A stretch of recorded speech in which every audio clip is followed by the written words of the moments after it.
just all right now. The recording on just quickly. What an honour this is for bloody Ronnie Isherwood, eh? He's Hey, brought buddy. out a bloody mate. He's brought out the book. Ron, Yes, how mate. long has it taken you to bring out the book and give us an oversight of what it's about and get it up there and show us what it is, mate? Show Mate, us the cover. Show us. the There book's she. called, that's the book there. It's called Born into a, it says life, but the F's missing. It's Born into the Lie of Crime. Gotcha.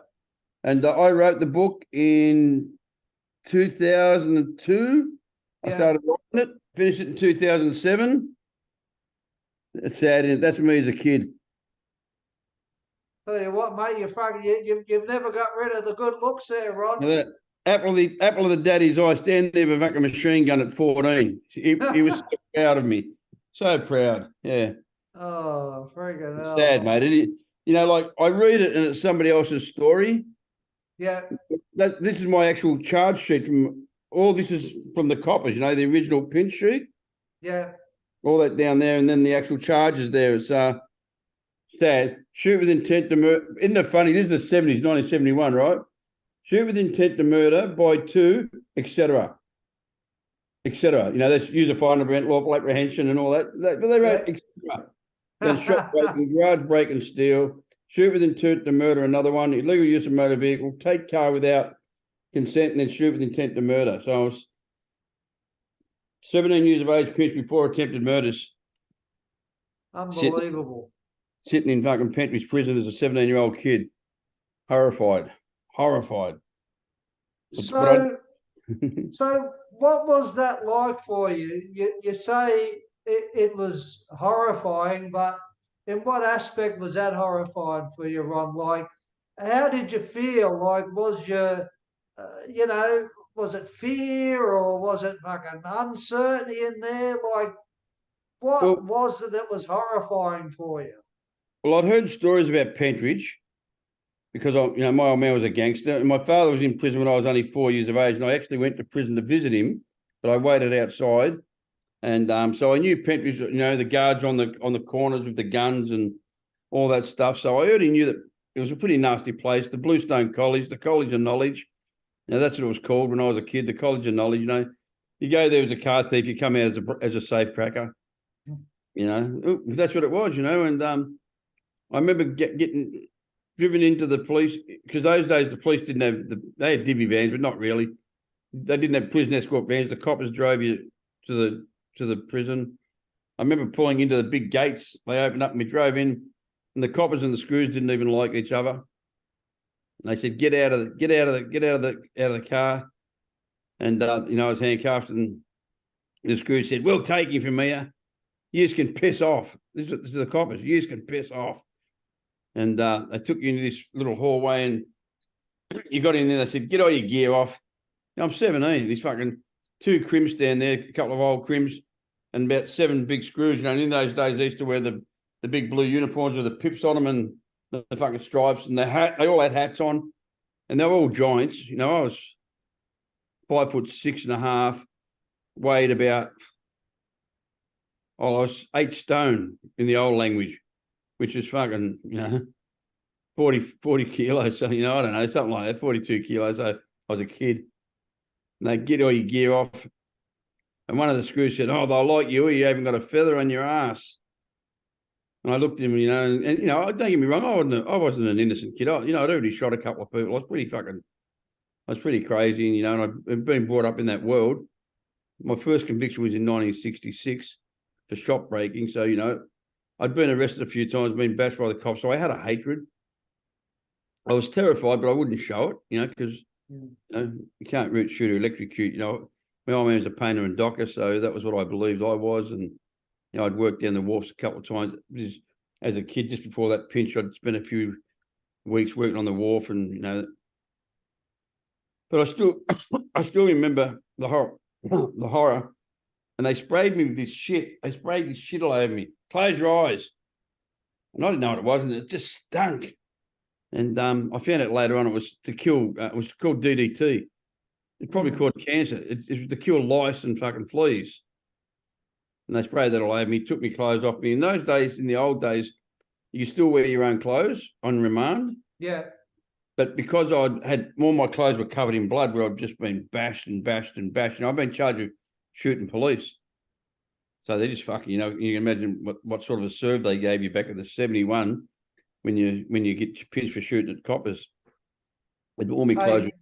Hey, when you talk about that hardness you had prior to going there, and you talk about the old man, what was it like for you? You grew up in Balmain.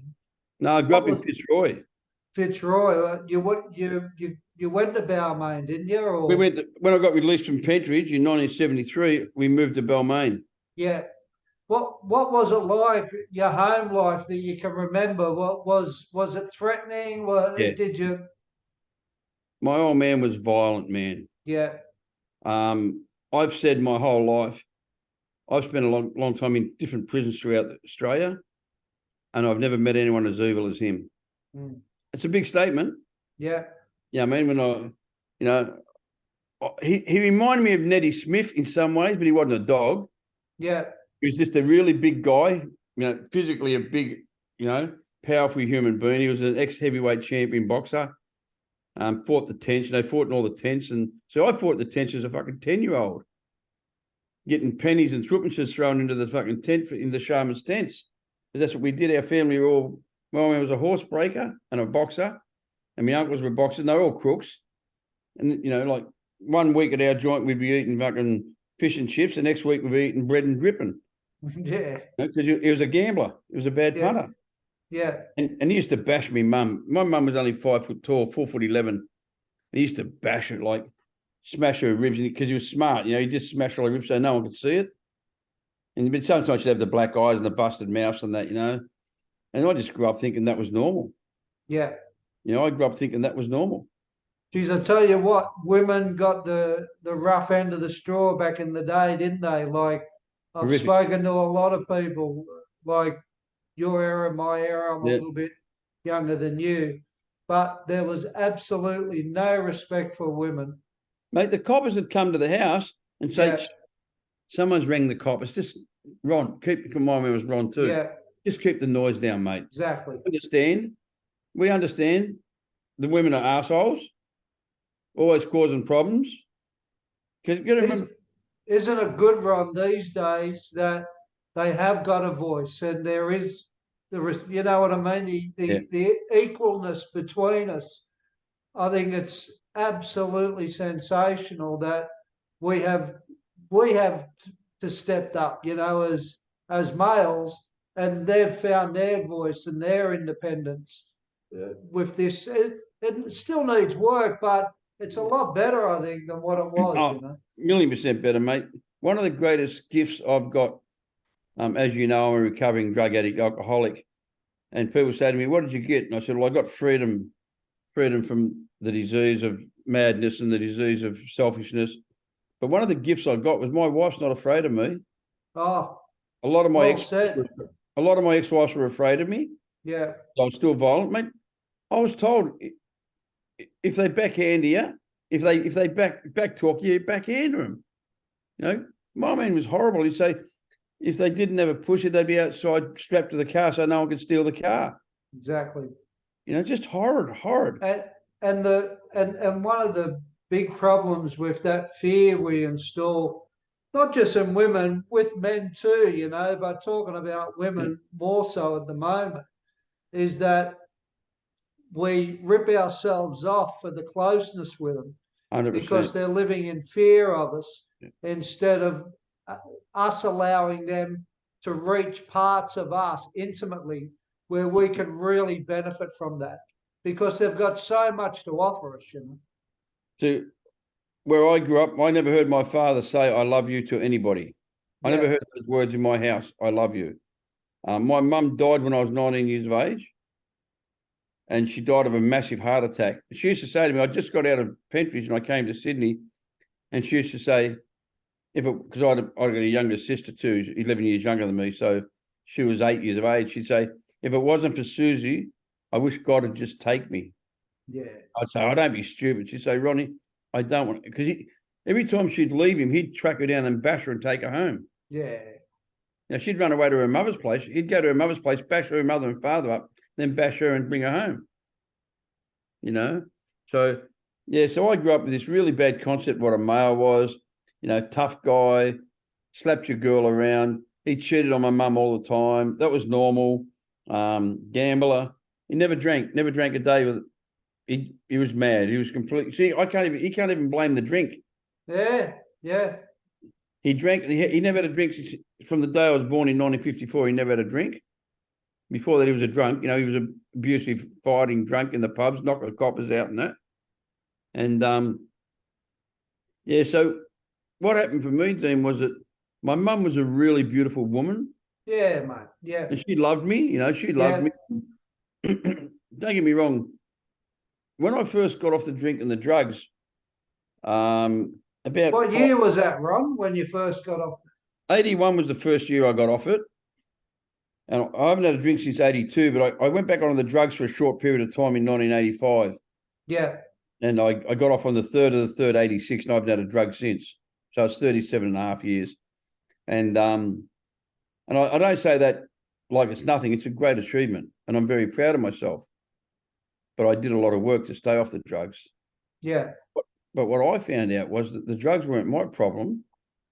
They were the solution to my problem because I had a thinking problem. Yes. And a feeling problem. Yes. I could go and do an armed robbery on my own. I could do violence to people, but I couldn't withdraw off drugs. So I was an emotional coward. That was so hard to accept. So that word coward to me was like a no-no, you know, because I'm not the biggest guy in the world and I'm not the toughest guy in the world, but I never used to back down from anybody. I never backed down. And I survived on the philosophy that was, if you're going to fight me or you're going to come to me, kill me. Because if you don't kill me, the square up's going to be 10 times worse than what you're going to believe. You know what I mean? That's how I survived my whole life with that mask, that bravado bullshit. That do your best, because the square up's going to be horrific. But interesting, you call it you call it bravado bullshit. Yeah. But when you're living it, it's very real because it is a dog eat dog world in the world that you're talking about. And there is people as willing as yourself and I, where they would do the same to us too. So 100%. It was, mate, it was either be killed or killed, or the crazy ones or the maddest ones seemed to get through. It was real living that. Yeah, I grew up with my concepts were so wrong about what a male was, and I think that was part of my healing was understanding that a man's allowed to cry. See, I never cried at my mum's funeral. Yeah. I was 19 when mum died. You got to remember, I hadn't used a drug when I'd done all this crying. Yeah. I'd never used a drug. I was already mad. That's why I believe we're born with the disease of addiction or the affliction, or we have a defect in our thinking and our feeling. You know, there's a mental health issue here. I don't like the word addiction. I don't like the word alcoholic either. You know what I mean? I don't like. I'm with you. They're just words, mate. You know what I mean? Like, they are. Don't label something. You know, I started drugs in prison because they labelled me a schizophrenic psychopath at 17 years of age and put me on a drug called Largactil. Yeah, I remember it. The creeping Jesus. Yeah, the Largactil shuffle. Yeah, the Largactil shuffle. It's shuffling around the jail, scraping your head along the wall, you know what I mean? It'd knock them around. Yeah. The late Stan Smith, he had a son called Young Stan. And mate, when I came to New South Wales and went to jail up here, I used to try to just help that poor kid, you know, because I knew his old man was a good old gangster and that, you know. And I'd put his arm around him and I'd take him down the shower block and give him a shower. He was that full of Largactil that he couldn't even walk. Yeah. You know, and I had guys do that to me, but my saving grace was that my mum was a fighter, so I trained. I trained to box. I was a boxing trainer. I was pretty fit. And as soon as I'd get off the drugs, I'd go to jail. I'd train. And I'd train like everything else I do, obsessive compulsively. Exactly. So if you're going to beat me, you'd have to be pretty fit. Yeah. And my tenacity was that it's not how many times you knock me down, it's how many times I'm going to get up. Because I won't stay, you know, and even today, mate, I won't stay down. I won't stay down for anything. Yeah. It's not nature. We have characters that makes us who we are. And one of mine's pride, not in an egotistical way, but I have pride in myself and I'm very determined. That's why I'm clean. And that's why we stay clean. Because, mate, there's been times in my recovery where I've thought, I can't do this. Yeah. No, there's been times in my recovery where I've thought, this is just too hard. I've So had, what's kept you going, Ron? Like for so long, like you've I given up believe, drugs a long time ago. You've had your little hiccups here and there, but you've seemed to get back on the wagon with that tenacity to keep going. yeah, well, see, I had a dream, Dean. I've only been talking about this dream the last couple of years since I come to social media. I never used Yeah. to talk about it. And I'm a real funny guy when I start talking about God and that, you know what I mean? Because I went mad in the nick, and I read the Bible and I used to get out of the van handcuffed at Central Court in Sydney. And I'd say to the cops, he who's not sinned shall cast the first stone, you grub, and you can't judge me, only God can judge me. No, I was fucking lost the plot, because I read I read the Testament, and I read the New Testament, and then I started quoting, how many times should I forgive him? 1,000 times 1,000, the prodigal son's return, just completely mad. And so in 1985, when I got back on the heroin, I'd been clean for 30 months and I got back on the heroin. And I thought I was going to die. I did. I thought, that's it. Because I'd been clean for 10 months. I was clean for 12 months and I was clean for 30 months. And I'd relapsed again. And I fucking dead set thought I was going to die. I was with a girl, young girl, working prostitute. She's selling her backside and giving me a shot. I couldn't even earn anymore. I'd lost the ability to earn. I'd become a complete hopeless junkie. And that's not who I am. That really killed me. That was my rock bottom. People ask me what my rock bottom is. That was my rock bottom, letting a girl look after me. To me, that was my rock bottom, not robbing and shooting and, all that stuff. That wasn't my rock bottom. Prison wasn't my rock bottom. Not being able to feed a woman, because I believe a man's a provider. So it's really funny stories. In 1985, 1986, at the very end of February 1986, that spaceship went up. Remember, it blew up. Oh yeah, the shuttle. Yep. Shuttle blow up. I thought that was a movie. I was in a stone stupor and I'm watching it. I'm thinking, whoa. And everyone's crying, back to the newsreaders. And I'm like, fuck, this is heavy movie. When my girl woke up next morning, I said, I watched this crazy movie last night, And she was like, it was real, in the papers. So the next night I go to sleep. I go to sleep. I got twins who I met their mother in rehab, and they were 2.5 years of age at this stage. And I dreamt that I was walking down Bondi Beach. That's where my kids lived, holding my children's hand, and they were about 6 years of age. And I told the girl about it. She said, "Oh, mate, you're horrible to use with. All you do is talk about NA, recovery, drug rehab, and wanting to get off the gear. She goes, you're a bastard to use drugs with." I told her the dream, and she said, "Yeah, well, that's good. I'm happy for you." The very next night, this dream here is the one that just freaks me out. I died. In the dream, I died. I've OD'd. Boom, bang, dead. And because of our doctoring, our beliefs, our teachings, I'm floating upwards. I'm going to wherever you go. And I'm full of fear. And I'm trying to justify my actions on earth. So I get to this place. I call it the Pearly Gates. What it was, I don't know. But there was a guy there with long hair, beard. He never introduced himself. And he smiled. And me being the junkie, manipulating, lying, thieving bastard I am, I said, "Hey, listen, before we go anywhere, those blokes I shot, they were scumbags. They were fucking crims that were trying to kill me. I was mixed up in a gangster war. We were shooting each other. It was all normal, I said, I never used to harm innocent people. A lot of the joints I robbed were institutions, government." And he's smiling. And the more I'm talking, the more he's smiling.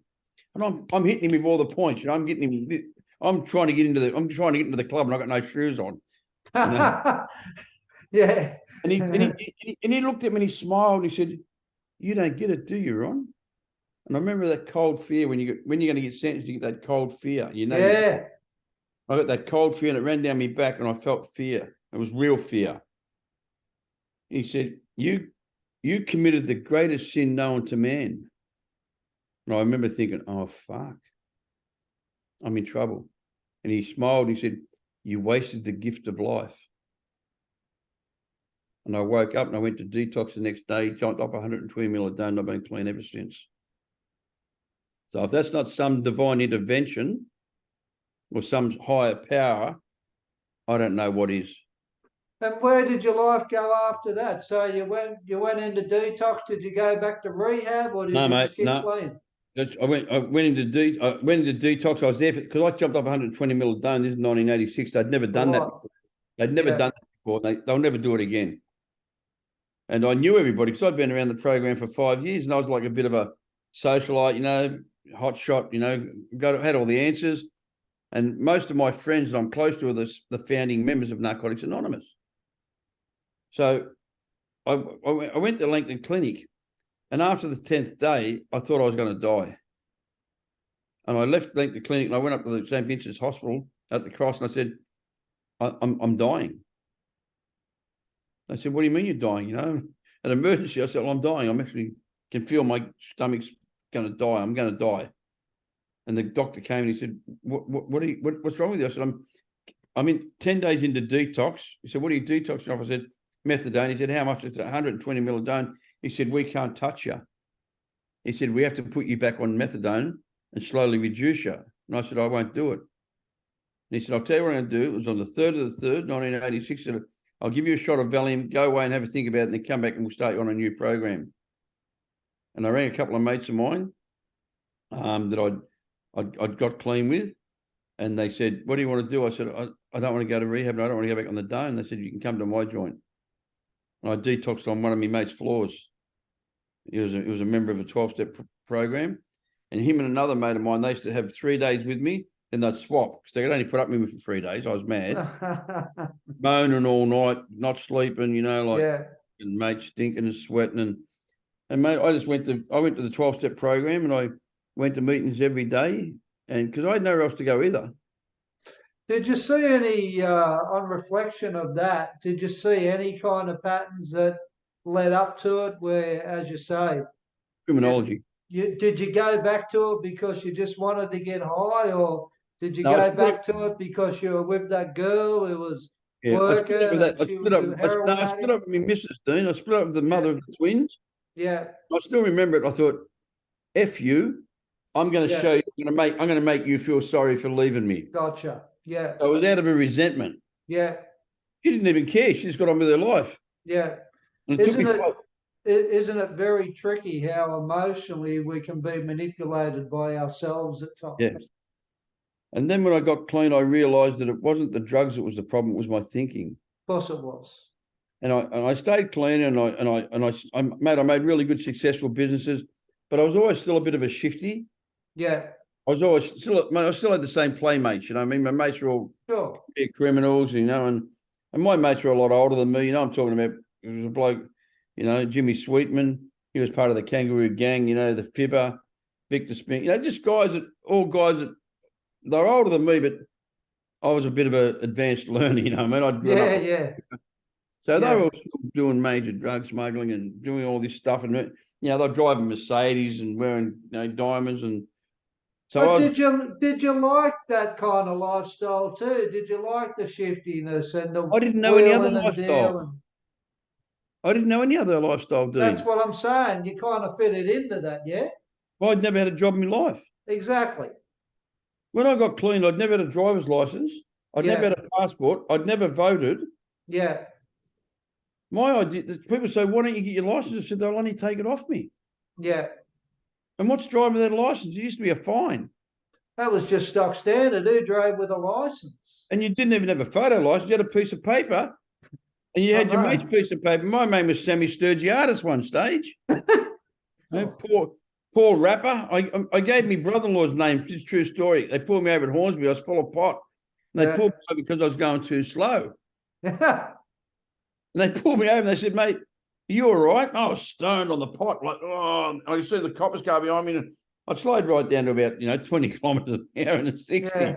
They pulled me over and he said to me, mate, you're gone. I said, what's your name? I said, Paul Michael Rapper. I said, all right. Went back to the car. Come back and he said, you've got fines, Paul. I'm like, what? He said, "I got a No. warrant for your arrest." He said, Oh, you're kidding, you've aren't got you? some traffic infringements. I swear to Oh, God, no way. it's on my record. Oh my God. I went out and did 4 days at Talk Long Bay. about luck. I went out to Long Bay and did 4 days as poor Michael Rapp. Oh, no. And when I got there, the screws had gone, "Hello, Ron. What are you doing?" Yeah, so I chopped What 4 days out. classic. Oh, Ron. I think it was $25 a day those days. Yeah. Yeah, I had What to a do 4 classic. days. That was the smallest leg I've ever done. So what happened after you got clean? Did you stay in Sydney or Yeah. did you what happened after that? And I stayed in Sydney. I started some really successful companies. I started a jewelry company called Okay. Next Design Jewelry. Yeah. I'm still part of that company today. I had the same business partner now for nearly 40 years, 37 Yeah. years. We've been partners, me and a Vietnamese bloke. His son's taken over the company now. We're both semi-retired. We started a cleaning contract. We started cleaning Centrepoint Towers. I've always been driven. Yeah. I didn't want to sleep, man. I grew up eating bread and dripping. I didn't want my children to grow up eating bread and dripping, you know? Yeah. And so I started all these really successful companies, but I still always had the mates. I like being the gangster. I like being the bullshit. I like the flash car and having a couple of mistresses on the side down the road, and there's no such thing as loyalty as a women to me, like that's what you do. You get in a relationship with me, that there's other Sheilas involved and all ego and bullshit. And so what happened, I was going really well. Like financially, I had plenty of money. I didn't need money really. I was going really good. And in 1999, 2000, I had a really bad bike crash on board a Ducati, and I crashed the bike. And don't get me wrong, I was still being shifty here and there, but not every day. I wasn't on the street dealing drugs. I was talking to people overseas, and they were trying to organise things, and I'd introduce people to mates over there, and they'd do whatever, and they'd give me a little kickback and all that sort of stuff. I was never a hands-on touch the drugs because I'm a recovering addict. But my brain changed, and I never touched heroin. I never was involved with them trying to do heroin. I went away from all that stuff in the late 90s. I didn't want to be involved. Ice wasn't around, and cocaine had become the popular drug. Yeah. In my head, honestly, those days, the only people that I know that took cocaine were lawyers, stockbrokers, judges, people with all the money. And I didn't rich like man's drug, mate, Yeah, I didn't like those people. So I had no Yeah. problem. When people talk about smuggling coke, I'd think, yeah, sweet, go for it, fucking beauty. Yeah. And then in 2001, I had a bloke from the past come to me and said, "Mate, I need help. I fucked up. I've done a deal overseas and it went wrong." And I'm like, "Oh, mate, come on." And he says, "Mate, please help me." I'd done a lot of business with this bloke over the years and fed his wife and kids and himself. And he said, "Will you come to Brazil and vouch for me?" So they give me some gear. He'd lost 30 kilos in Argentina, allegedly been taken off the carousel. So I flew to Argentina, met up with these people over there and said to them, "Yeah, look, if he fucks it up, I'll pay for it." It was that simple. I said, "Yeah, if he screws up, I'll pay for it." And he already owed me a bit of money. I'd lent him money. So he owed me $100,000. And I came back to Australia, went about my business. By that time I'd moved to Queensland. I moved to Queensland in 1994. Yeah. I started doing property development up here. I still had the jewelry company. I was doing property development and things were going pretty good. And we'd had I only had one running with the coppers. The coppers ran through my house in 95. Another mate of mine had just been pinched at the airport, smuggling, they ran into me because he was my best mate. He's the godfather of my daughter, all that stuff, so they, I never got pinched over. They just come and rip the joint to pieces, and which is normal, that's what they've got to do. I would have searched my joint too. I'm funny, Dean. I don't hold grudges against that. When I go through customs and they tear me apart, I say to them, "I'd tear me apart too." Yeah. Yeah, of course. I do. But I say to them, "Mate, I haven't had a lobotomy. I wouldn't be carrying it myself. I'd be giving someone with your uniform on some money to carry it through for me." They don't like that. So you ended up back in the nick from it, eh? Yeah, I got 18 years. Yeah. I got 18 years and we got pinched What in was that like going back in there? horrific. Worse than the first time Why do you think that's the case, mate? because it's all full of drug addicts now. Yeah. And plus, I have an awareness. I have a Yeah. soul. I have a soul. I have compassion. I have empathy. I have You, principles. you told Moral. me a story. Well, why don't you relay that story the first day you were there? What you seen? Well, I just walked into W2. It was that's in Arthur Gorrie Correctional Centre in Queensland. And you got to remember, I'd never been to a Queensland prison. Yep. I'm an old Grafton Goulburn boy, you know. Yep. Bay, Parramatta, just 150-year-old buildings. Next thing I walked into a concrete jungle in Queensland. They're all electronic concrete jungles. The doors all electric. You know, you go through these gates, it's all electric and gate up. You know, you push. They got these little fish bowls where the screws sit in between the two units and watch you.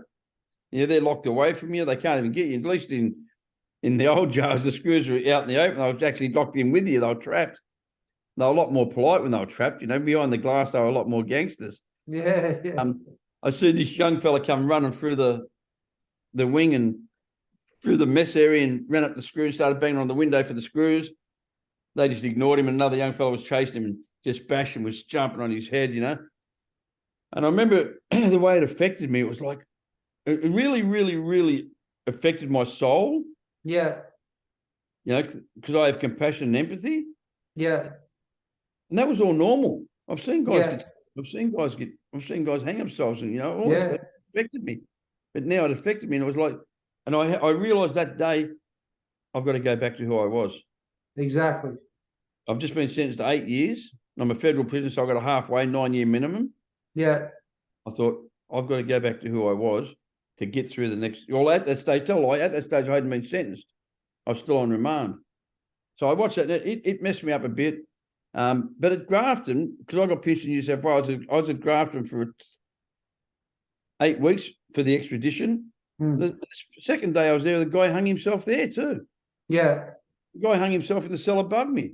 And So when you knew you had to go back to the old Ron, yeah, like how did that affect you? You know, like you would have been living a tormented existence. I know it would have been an existence of survival and you get used to it. But as you say, you had a conscience now. Like, the difference these days was that you were aware that if you didn't do everything properly, you may never get out of jail.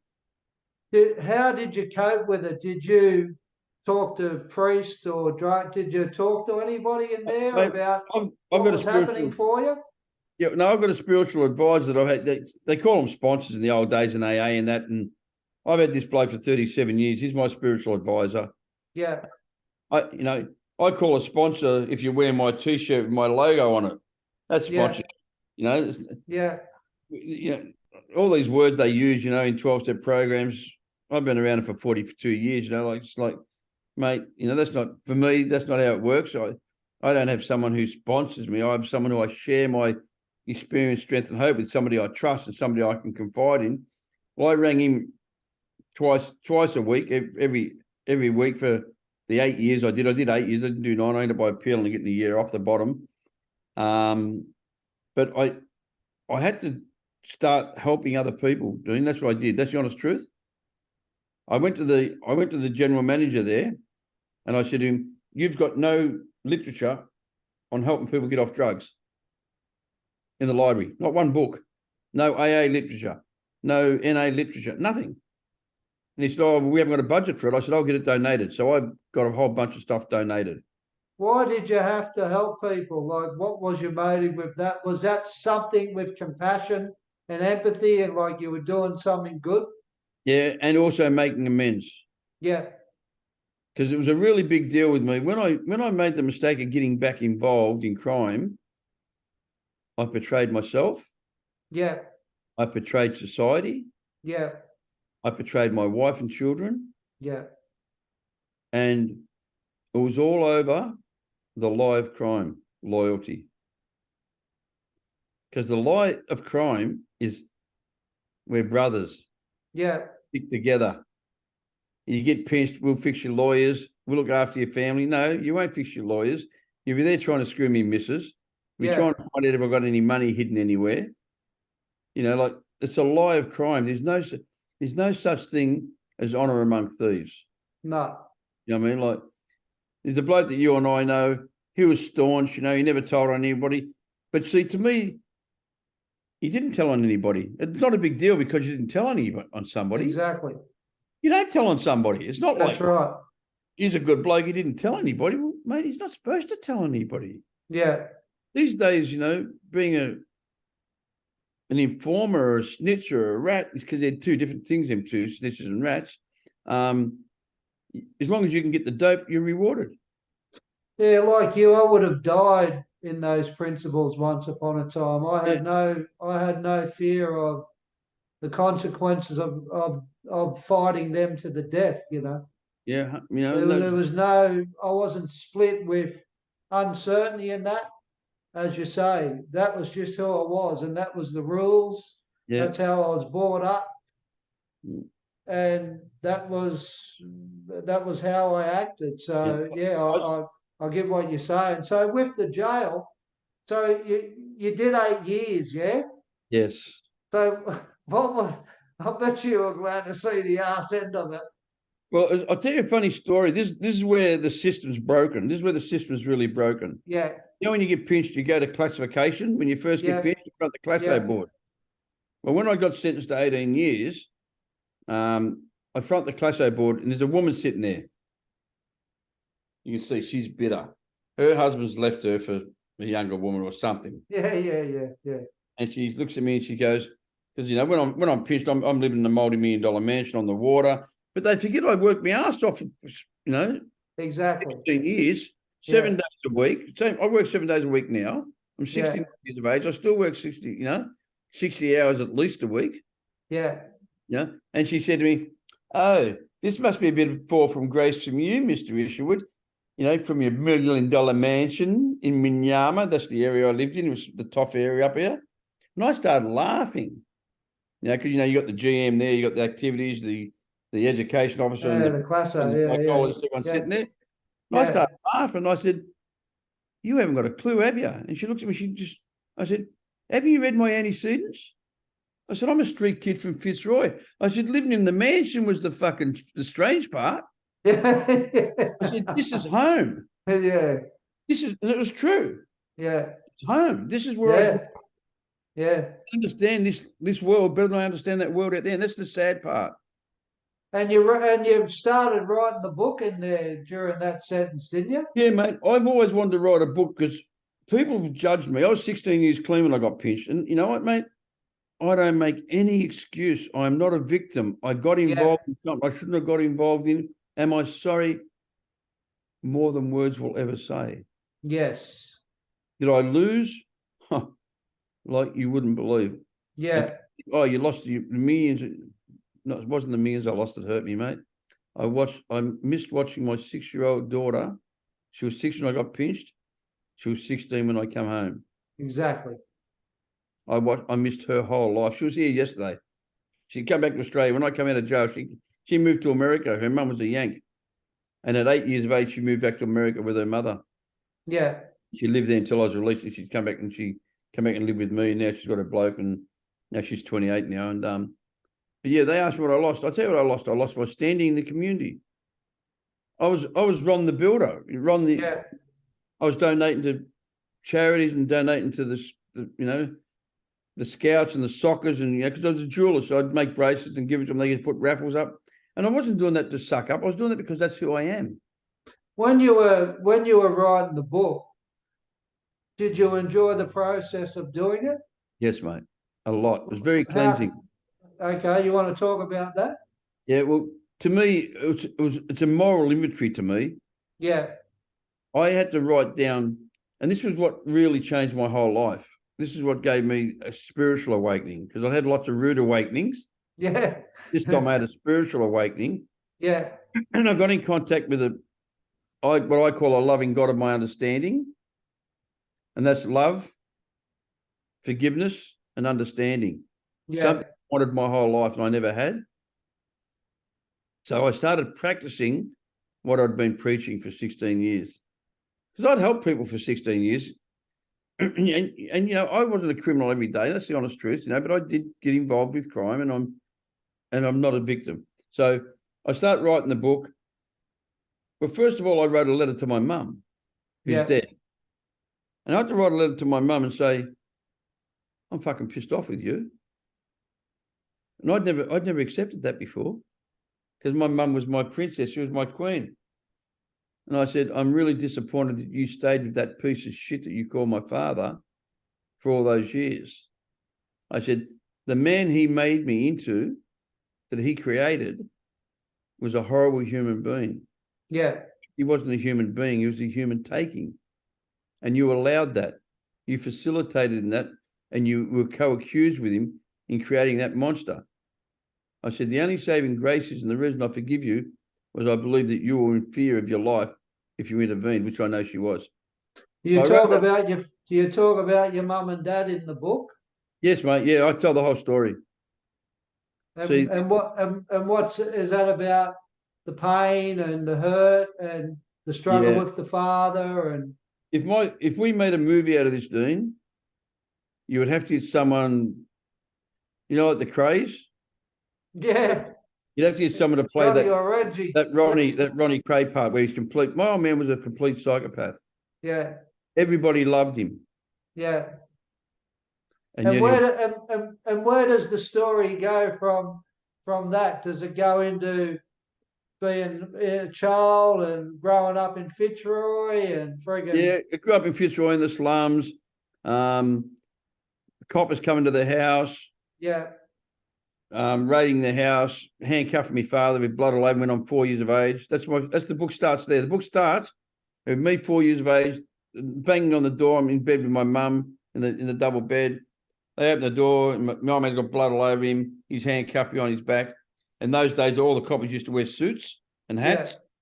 Yeah. And they searched the house. They threw all my mum's clothes, everything on the floor, out of the cupboards, pulled everything on the floor, and then just walked over everything.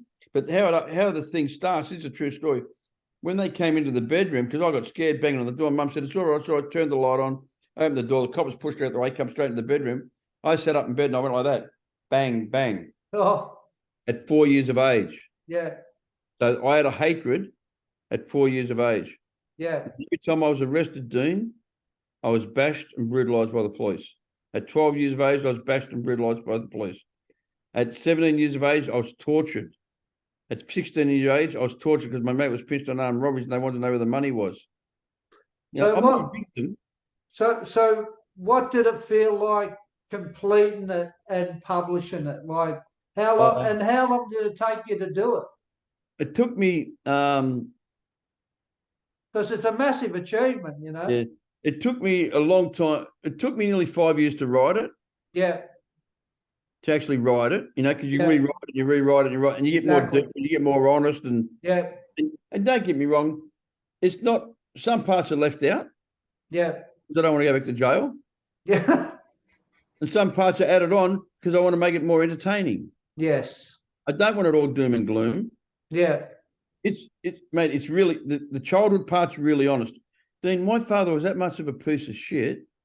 He would get me or my mum to go out and start his car in the morning in case there was a bomb in it. I didn't know that at the time. I was trapped as a little 12-year-old kid to be able to go out and start this V8 Valiant. Be like, Dad, so you go out and warm the car up for me, son. Then my big sister said to me, do you know why he let you start the car? No, in case there's a bomb in it. So what is the message that you've tried to relay through the text, through the stories? Don't judge somebody till you've done up their shoelaces. Gotcha. You're not, we all have our own crosses to bear. We do. There's usually a reason that we became who we were. Yeah. I say this, and I say it with an open heart. If my father was a copper, I probably would have been the commissioner of police. Yeah. If he was a lawyer, I would have been a QC. Well, you had no responsibility the way you come in, nor has anybody else. Yep. That's what I say to people, like you might have an opinion or look at what people have done or where they've gone in their life. But that foundation of entry Yep. has such an impact on a human being to mold them and shape them.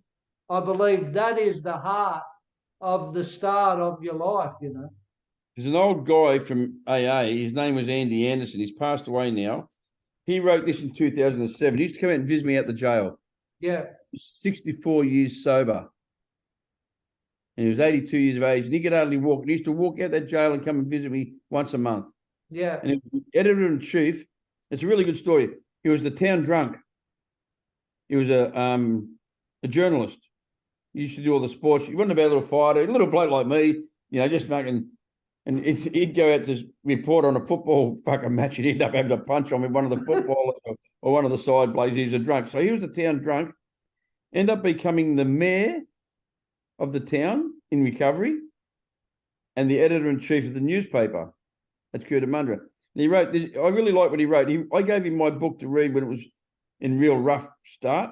And he wrote, Prime Minister Malcolm Fraser once remarked in defence of his government's somewhat tight fiscal economy policy, life was not meant to be easy. And author Ron Isherwood would probably agree with the spirit of the remark, if not its political truth. Written from the bitter experience, Mr. Isherwood has laid bare a boyhood in the tough Melbourne waterfront, which inevitably led him to spend almost half his lifetime in Australian prisons. A life devoted to crime and violence, a lie of crime, is not a pretty reading, but is a warts and all story of a young boy who took the wrong path early in his life and never questioned the course he was on because it was the direction he had learnt on his father's knee. Survival of the fittest and don't get caught. That's a really beautiful, lovely. And he passed away. Yeah. And before I actually finished the book, and when I rewrote the book, Johnny Killick came in and helped me put in the chapters and that. You know, still my book is what I wrote. He just added some bits, which is nice. He made it more professional, John. You know what I mean? Yeah. He's written books before. Yeah. It's the truth. I didn't know. You know, I didn't know better. I really don't. didn't, mate. You don't, really didn't. Mate. That's what a lot of people don't understand about living a life of crime and drugs, mate. We all start out with that innocence. And as you know, I'm old. I'm a couple of weeks older than you. I thought it was a couple of years, but anyway. I ended up in Balmain in 1974, where you grew up. Yeah. And I ran around with the older brothers of the kids you ran around with. Exactly. Bunkies, you know what I mean? Yeah. So in Balmain, we were all poor. Yeah. Poor people. And that we worked the waterfront workers, you know, because we went from the waterfront in Melbourne to the waterfront in Sydney. Yeah. You know, but the rules were different up here. The coppers were a lot different. The coppers were a lot more corrupt up here. Yeah. Coppers in Melbourne were really violent. They just killed you. Mate, they were. And interesting you say that. For me, I've always said they are the most violent. Honestly. I've done a lot of stuff up here, a lot of stuff in Sydney, a lot of stuff in Melbourne. Those coppers down there, they're in a league of their own for violence. I've never been so assaulted and physically maimed by any police force better than Melbourne. When you read the book, there's a section where I get pinched we have a shootout with the police in 1971. And there's me and three other guys. Three of us got shot. I only got the overspray of the shotgun. The mate beside me got blown right off his feet. Another shot through the mouth, and he didn't die. The assault they did on me, they bashed me so bad that the next day, a different suburb called Paran, coppers come to pinch because the bloke I was pinched with give me up for another 2 shootings. Because, you know, when they bashed him, they've said, you know, he's just given me up. And anyway, when the Paran coppers came to take me to Paran police station to question me, they refused to take me out of the police station because they thought I'd die in custody. Yeah. I was 17. And those stories there in the book, Ron? Yeah, mate. Yeah. So it's got everything in there. Yeah, it's warts and all, mate. It's got the turnaround. It's got the jail. It's got you going back. Yeah, it's got me going back, but it stops on me before I get sentenced because I'm writing the second book now because it was too much. Yeah. I'm 69 years of age. There's 360 pages here. So it stops now when I get pinched. But there's another one coming. There's There's another another one. one coming. I've already started it, mate. Yeah, Good on you. I've already started it. And then I'm also writing a book. I've already got that half finished. It's called Getting Clean and Sober and Staying Clean and Sober in Prison. Yeah. My mission now, if you want to ask me what my vision is to educate people that drug addiction and alcoholism is not a crime. No, We commit crimes. we do. We commit crimes, but I've started that one there. It's called Getting Clean and Sober in Prison. Yeah. You know, that'll get finished. There's that letter I wrote to my mum when I was in prison, memo to mum. Yeah. So I keep all my writings because I do love writing, considering I couldn't read or write when I went to boys' home. I learned to read and write out of the back of crossword puzzles, Dean. Yeah. Because in the old days, you used to have crossword puzzle books. You'd have the question, and in the excuse me, mate, in the back it had the answer. Yeah. So that's how I'd look at the answer. I'd see a word that might say reliable. I So didn't have where? reliable books, so I'd look up the front. What does reliable mean? Yeah. Yeah, a man So- who was punctual. So where can people find your book, buddy? It gets released I've got a book signing on the 27th of August at Pentridge. Yeah. John Killick and I will be down there signing books, and we're doing a H Division tour. Is that a public signing? Yeah, mate. Can people Yeah. from the public come along on Anybody the can 20th? come. Yeah. Then I'm going to do another one on the 30th of August in Ashfield Leagues Club. Yeah. Yeah. The West old Suburbs West, eh? League Club, Yeah. yeah. Yeah. And then I'm going to do one up here on the Sunshine Coast sometimes in September, Okay. because I wasn't going to do one up here, and then everyone said to me, "You've been up here for 30 years. Yeah. You've got to do one up here just because you weren't running the muck up here. You were doing good stuff up here." Have you got a website yet, or what? Yeah, mate. Yeah, my website's called The Truth About Addiction. Yeah. Because you do a Um, podcast too, don't you? That's my podcast. That's my Yeah. Ron at And The how Truth About Addiction. What's that? Just all the W's? Yeah, Yeah. mate. There you go. All the Ron at W's. thetruthabouladdiction.com.au. And www.truthabouladdiction. and people can find that book there too, Ron. Yeah, mate. They can find that there. Yeah. It won't be up until the 27th because we're going to have the launch on the 27th, so it won't be available till then. Yeah. Because I don't want people to be able to get it and then have people that come they go out of their way, they make the effort to come and get it. So they're going to have first crack at it. Yeah. After the 27th, they can order online. If they want the book signed, I'll sign the book, and say, happy birthday, congratulations to your grandmother or whatever, Mate, look, it's a good book because it's really honest. Yeah. And what it does, it tells the truth. Yeah. I don't in this book, I don't justify anything. Yeah. Mate, I've said it to the parole board. I am not a victim, Exactly. but I've done my time. Yeah. I've made amends. I'm a funny bugger. I believe in karma as well. Yeah. If you put a scale down of all the shit I've done bad and all the thing I've done good, my good's way, way fucking going to outweigh the bad, mate. Of course. I've helped thousands of people over the years find a way of life that was way beyond their wildest dreams. And I do it and everything you've given back to NA and all that stuff that you've done, and the truth about addiction, mate. Like you've interviewed so many people on there and gave a platform for people to talk about their experiences, and you've shared that. And I own online rehab that we teach people about there, and everyone freaks out. They go, "You don't talk about drugs." Well, mate, it's all attitude. It's all behaviour based. I said, "It's a thinking problem, not a drinking problem." All that it is. Yeah. Stop blaming the drink. Exactly. Stop blaming and start looking at yourself. Yeah. You got to look at yourself. I said, "Well, mate, the quicker you can do it, as you know, Ron, the quicker you can get out, Yeah, mate. Look, I hate this fucking disease of addiction.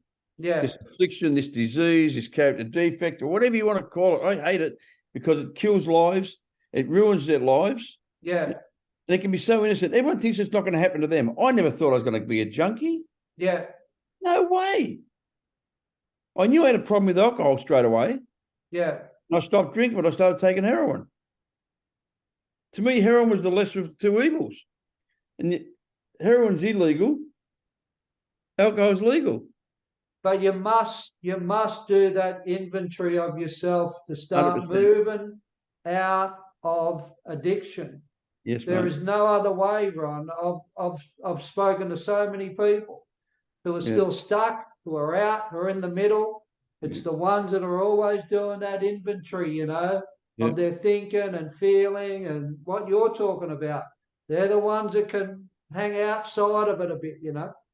See, I want to start doing a lot more corporate stuff and I've been doing a little bit with the Broncos and I'm getting a little bit of an in with the AFL. But I don't want to talk to the first graders. I want to talk to the grassroots. Because I'm trying to do prevention, not cure. So, and if we can get that done, I'm going to grab you because you and I can talk to people and we can come from two different angles and tell exactly the same story. Exactly. Exactly the same story. Our recoveries are completely different, but the results are exactly the same. And it's all about ownership. Yeah. Working hard. Yeah. And being gangster. Gangster to me is putting food on the table for your family. Of course. Gangsters to me, not harming people. That's gangster. 100%. What, you tell me my head still doesn't want to do shit? Of course it does. But I don't let my head rule me anymore. Yeah. See, that's mastery, I believe, when you can control that, you know, when you can control those urges, when you can control those feelings and thoughts of wanting to hurt or wanting to go back to the old ways. When you master yourself, you've got it, you know. But that's success. That's recovery.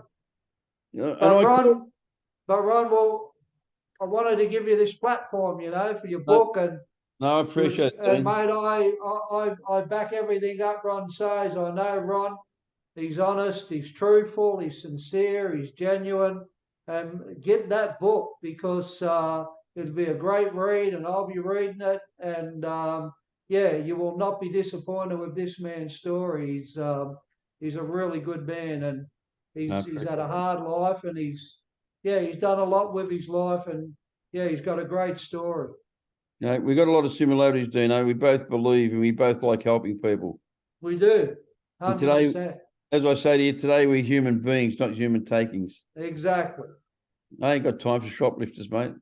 I haven't got time for shoplifters. People that just take. I don't want to know about them. That's why I approached you a couple of years ago, whatever it was. And I said, Dino, you do good stuff. I want you to come on my podcast, remember? Exactly. Because, mate, I searched you out because I'd heard good things, you know, and we didn't even know each other. And then we do know each other. We do, mate. We slept in the same streets. Yeah, we did. Climbed over the same back fences, you know what I mean? we bashed the same blokes. I got into fights with them. The funny part is, you know, the coppers who were chasing me were too old to chase you. They were big fat sergeants by that time. Sergeant Stone and friggin' at the Police Boys Club and they were trying to chase me in wheelchairs by the time friggin' you got through them and they were trying to come after me. Anyway, I'll end it there and thanks, brother. Stay with me, mate. But thanks very much for it, eh? For the interview, interview, very brother. much from my heart, my family, and the truth about addiction, Dino. Thank you very much, mate. God bless you, bro.